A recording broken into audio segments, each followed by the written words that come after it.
Hello friends, नित्या take institute में आपका स्वागत है। आज फिर से एक नया केस स्टडी लेके आया हूँ जो एचपी का है। इसका पार्ट नंबर देख लीजिए आप। इसका पार्ट नंबर यहाँ पे लिखा हुआ है 6050A2398501-MB-A02। ठीक है। अब इसकी प्रॉब्लम का बात किया जाए तो इसका प्रॉब्लम है कि जैसे ही इसमें एडेप्टर लगाते हैं कुछ सप्लाई बनता है और कुछ सप्लाई नहीं बनता है। तो चलिए इसमें सप्लाई लगाए।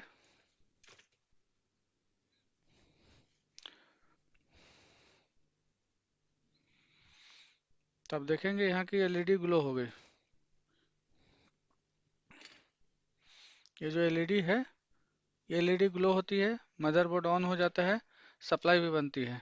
चलिए मैं सप्लाई भी आपको चेक करा दूं।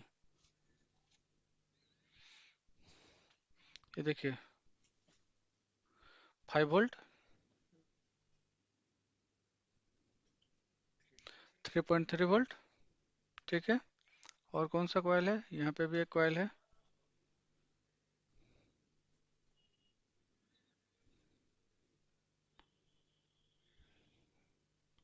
1.5 वोल्ट। ठीक है। तीन तीन सप्लाई बन गए। और एक कॉइल यहाँ पे है।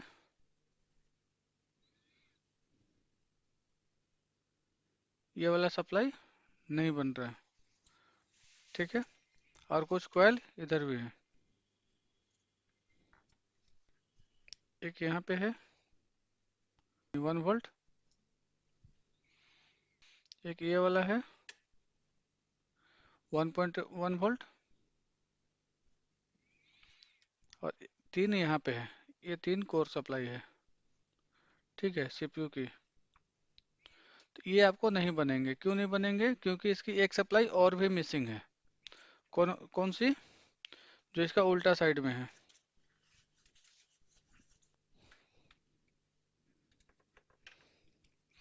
देखिए ये वाला सप्लाई। जब तक ये वाला सप्लाई नहीं बनेगा तब तक कोर भी नहीं बनेगा। ठीक है। तो ये कौन सा कॉइल है? कॉइल का तो नंबर इसका इधर नहीं दिख रहा है। यहाँ पे देखिए लिखा हुआ है PAD4। तो हम लोग डायग्राम में देख लेते हैं। PAD4 टाइप करिए। PAD4। ठीक है। फिर इसको ये लिए, ये कौन सी सप्लाई है? VCCP। ठीक है, VCCP। ये सप्लाई बनेगी तो ही कोर बनेगा। ठीक है। ये सप्लाई कौन बना रहा है? ये U509। ठीक है, U509 IC। देखिए ये इसका IC 509। ठीक है। अब 509 IC पे हम लोगों को क्या चेक करना है? इस IC पे हम लोगों को क्या चेक करना है? दो चीज। क्या क्या? पहला तो VCC और दूसरा इनेबल। ठीक है, पहला VCC और दूसरा इनेबल। तो इसका VCC पिन कितना नंबर है?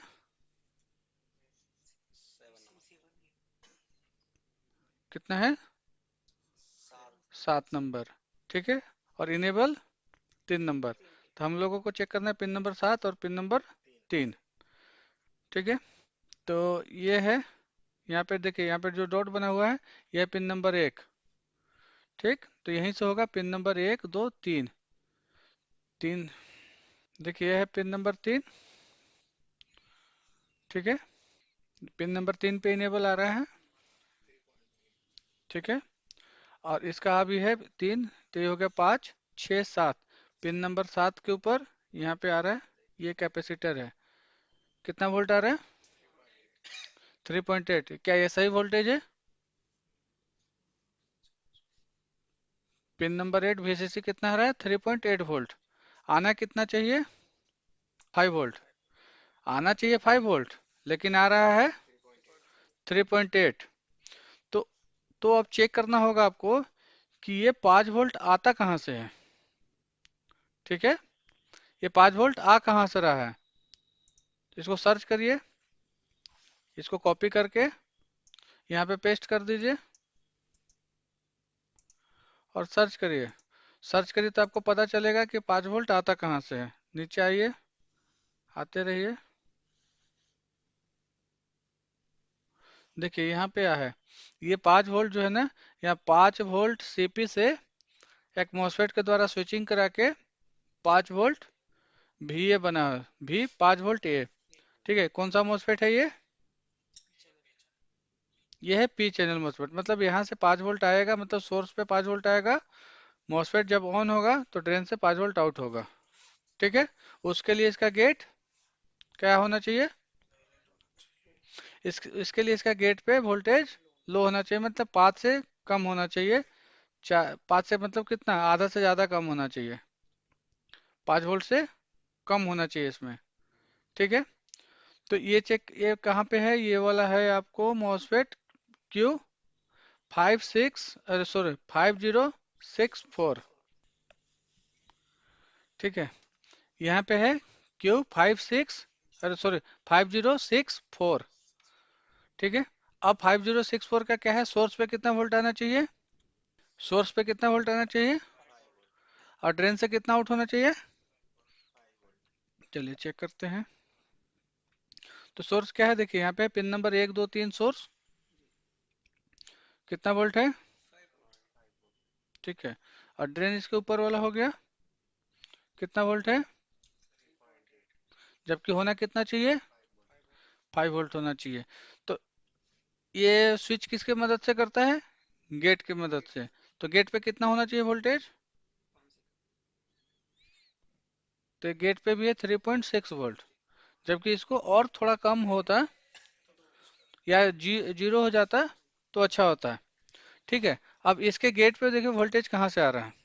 देखिए रूल के हिसाब से, या ये वाला 5 वोल्ट, या तो इसको गेट को या तो 5 वोल्ट मिलना चाहिए, या तो इसको 0 वोल्ट मिलना चाहिए। क्यों, क्योंकि जब ये पावर आएगा KBC underscore power underscore on, तो देखिए ये वाला मॉसफेट ऑन हो जाएगा।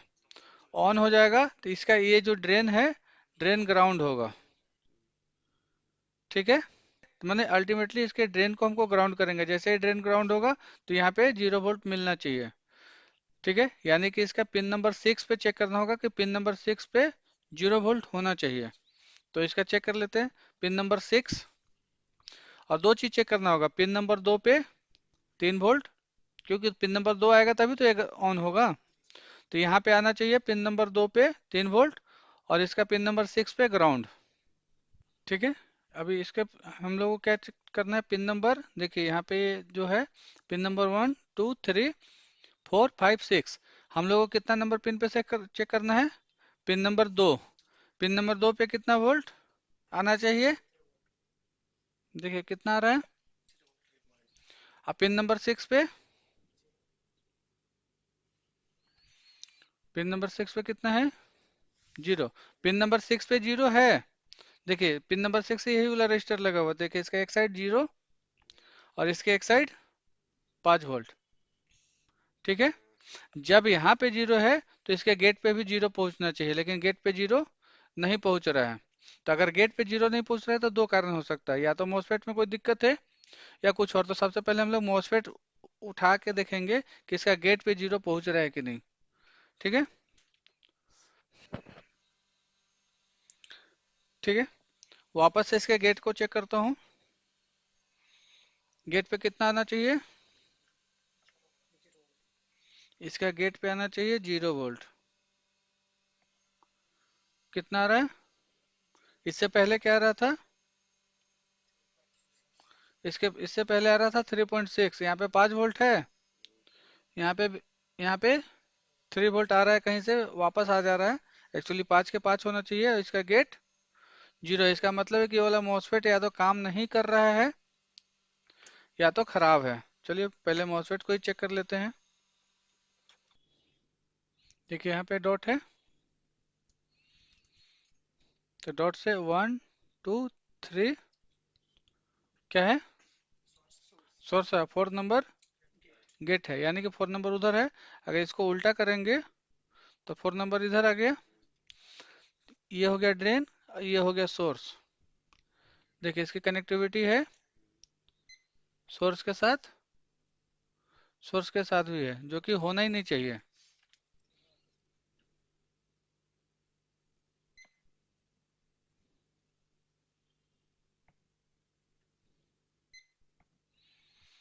इसका मतलब है कि मॉसफेट खराब है। दूसरा मॉसफेट लाइए पी चैनल का, इसमें दूसरा मॉसफेट लगा दिए, चेंज कर दिए। चेंज करने के बाद अब देखते हैं क्या कंडीशन है, क्या वोल्टेज की पासिंग हुई पूरी या नहीं हुई।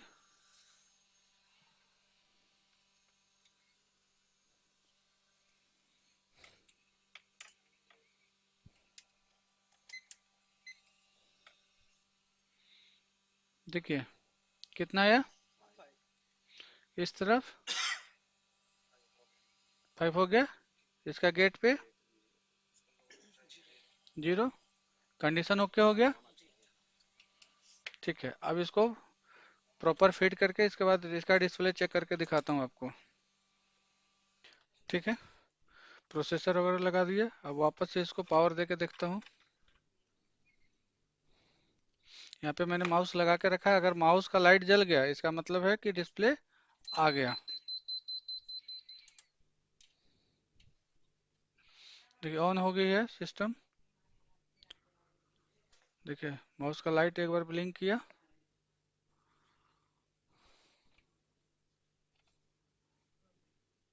देखिए माउस का लाइट जल गया। जब लाइट जल गया इसका मतलब कि डिस्प्ले आ गया। तो आप लोग अगर इसी तरह से स्टेप बाय स्टेप फॉलो करके और किसी भी मदरबोर्ड को रिपेयर करेंगे अपने नॉलेज के अकॉर्डिंग पेशेंस के साथ, तो सारे के सारे मदरबोर्ड आपके होंगे।